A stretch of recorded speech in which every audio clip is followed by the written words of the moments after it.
ఏపీలో పోలింగ్ అనంతరం హింసాత్మక సంఘటనలు చోటు చేసుకోవడం తెలిసిందే. ఈ ఘటనలపై కేంద్ర ఎన్నికల సంఘం సీరియస్ అయింది.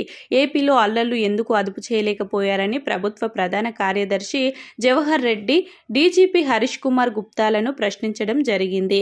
అల్లర్లకు బాధ్యులు ఎవరో చెప్పాలని నిలదీసింది. అదే సమయంలో హింసాత్మక ఘటనలపై సీట్ వేయాలని ఈసీ ఆదేశాలు జారీ చేయడం జరిగింది. ఈసీ ఆదేశాల మేరకు రాష్ట్ర chief secretary Jawahar Reddy seat ఏర్పాటు చేశారు. ఏడీజీ స్థాయి అధికారి నేతృత్వంలో సీట్ నియమించడం జరిగింది. సీట్ ఇప్పటికే ప్రాథమిక విచారణ పూర్తి చేసి ఈసీకి సీఈఓ కార్యాలయం నివేదించినట్లు తెలుస్తుంది. రేపటిలోగా పూర్తి నివేదికను అందించబోతున్నట్లు, తర్వాత కీలక నేతలను అరెస్టు చేయనున్నట్లు వార్తలు వస్తున్నాయి.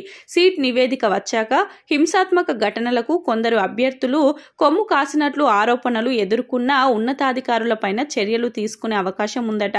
ఇక ఇదిలా ఉంటే కౌంటింగ్ తర్వాత కూడా గొడవలు జరిగే అవకాశం ఉందని, ఏపీలో 25 కంపెనీల కేంద్ర బలగాలు కొనసాగించాలని ఈసీ నిర్ణయం తీసుకుంది. ఎన్నికల ఫలితాల అనంతరం హింస చెలరేగకుండా ముందస్తు జాగ్రత్తలు ఇప్పటి నుంచే తీసుకుంటూ ఉంది. ఈ మేరకు ఏపీకి అదనపు కేంద్ర బలగాలు పంపించాలని కేంద్ర హోంశాఖకు ఈసీ ఆదేశాలు జారీ చేయడం జరిగింది.